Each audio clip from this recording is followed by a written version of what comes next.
T-Boys TV. Obviously, it finished Luton Town 1, Leeds United 1. Obviously, going into it, I predicted a 1-1. You know, that's back-to-back times now. I've predicted Luton results right. Obviously, I said a 1-0 win against Hull, 1-all today. Line-up, obviously, there was one change, and that was obviously, Isaiah Jones coming in. Now, interesting one, that we did stick with Bell. Didn't quite put Naismith in. And the only reason I say that, as much as you don't want to change a winning formula, essentially, is because we've got Bristol City, in the upcoming games. And obviously Naismith won't be able to play. We thought he was the be-all or end-all of keeping us up at the back. And he hasn't really played a lot. He come on against Hull. Didn't even feature today. Didn't even make any changes in a back three. It was the wing-backs, obviously. So, interesting one.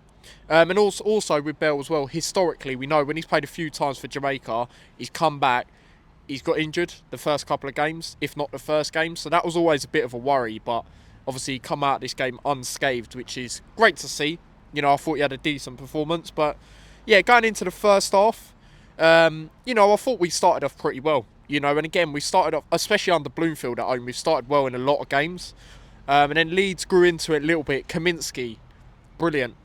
Shot stopping ability is brilliant. No one could deny that. Even if you think his performances haven't been as good as others, you cannot deny his shot stopping. Brilliant save, from a chance they had. And then another save, which he probably should make, but at least he's made it. If that was Meslier, it'd probably flip him, went underneath him.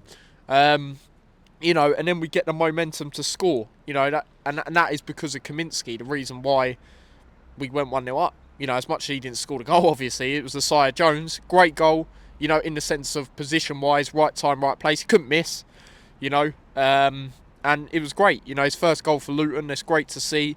And in this game, he was a lot more of a threat. As much as he was a wing-back, he was driving at players more, and that's what I want to see, because the build-up to the game, and I know it anyway, and I've been saying it, you've seen at Middlesbrough, he was running at players. A lot of goals, like, before the game, they were showing assists on Sky Sports he's got and stuff, and they're just him running at players, utilising his pace, and in so many ways he reminds me of Chio Ogbene, who we had obviously in the Premier League, who's now gone to Ipswich. Just similar, really, really similar in that sense. So yeah, we go 1-0 up, you're thinking, oh, this is great. A lot of outsiders, obviously I did a stream on TikTok, shout out to everyone that watched that. A lot of people going, oh, Leeds, this looks like they could be falling off again. Because obviously their recent form, as much as they're unbeaten last three, two underwhelming draws, let's be honest. QPR away, and obviously Swansea at home last week being the standout one there. You go into it, you're thinking, okay, this is decent. Then Leeds have a bit of a rampant display. The quality up front, it's hard to deal with, let's be honest. Dan James scored a great goal in the reverse fixture, lobbed it over Kaminsky, did score in this game. And again, another good goal. Kaminsky couldn't have done nothing about it. It's right in the corner, tucked away. And from there on in, you're thinking, all right, let's just try and get something out of the game. It's a great chance to play Leeds in the sense of their form, like I say, dipping off, underwhelming draws. We're at home, we're doing well in our last three. Should have beat Middlesbrough. Realistically, we should be coming into this game with 3 wins, let's be honest. But we're not, but at least we're not losing. Best form throughout the whole season. So you're thinking, okay, let's get something. 12:30 kick-off, they also struggle in them. That remains when it comes to getting a win. And yeah, it's decent going in 1-1 half-time. You're thinking, okay, not too bad. And Leeds were struggling with the physicality, guys. Let's be honest. They're giving away a lot of fouls. Bogle with a disgusting challenge on Alfie Doughty. It's at least a yellow, which obviously it was. But again, you've seen them type of ones given for a red as well. So it is up for debate, but a lot of dirty fouls from their team, and they were getting frustrated and they couldn't handle the physicality. And there was a large moment up until Bamford had the chance in the second half where they weren't causing no threat, which you have to give massive credit to our defence. Christ, I want to talk about Christ Makoso. What a player. You don't wish injuries on anyone, but it's a blessing in disguise that McGuinness and Naismith are out in that Watford game. I know we lost it, but, for Christ to actually come in, obviously come on at half-time in that game. And from there on in, he's just looked so confident. And the tackles he was doing today, there was a tackle he done right at the end of the game. Brilliant, absolutely brilliant. It's so hard to take him out of the team at the moment because he's really, really good at this moment in time. You've got to think as well. You look at his age, 20 years old. The guy's younger than me. Do you know what I mean? Coming into English football, just adapting like that. And obviously, you look at other players for us. Lamine, for example, he's not quite adapting like that. I thought it was a better performance for him, especially if you compare it to Hull. I thought he was sloppy in possession and stuff. Probably one of the worse players, I guess. But, you look at Christ, he's just come in and just settled in, especially defensively, where we've been so poor throughout the season. Conceded X amount of goals. Brilliant.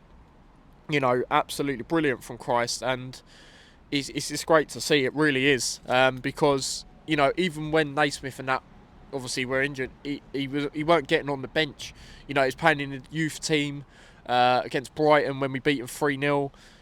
And he apparently looked good in that game. People were telling me that but then you're thinking, we're just going to throw him in the development team. Like we have with, I know it's a different position, but like Taylor Harris, for example, do you know what I mean? Who some of you will probably even forget until I've just mentioned his name again. Do you know what I mean? Signed him at the same time as Holmes. We haven't seen any of him.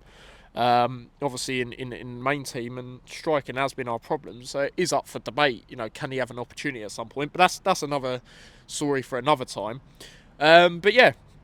Like I say, we kept him quite quiet in that second half, and they were struggling, to deal with the physicality. You have to give us credit. We utilised that to our advantage.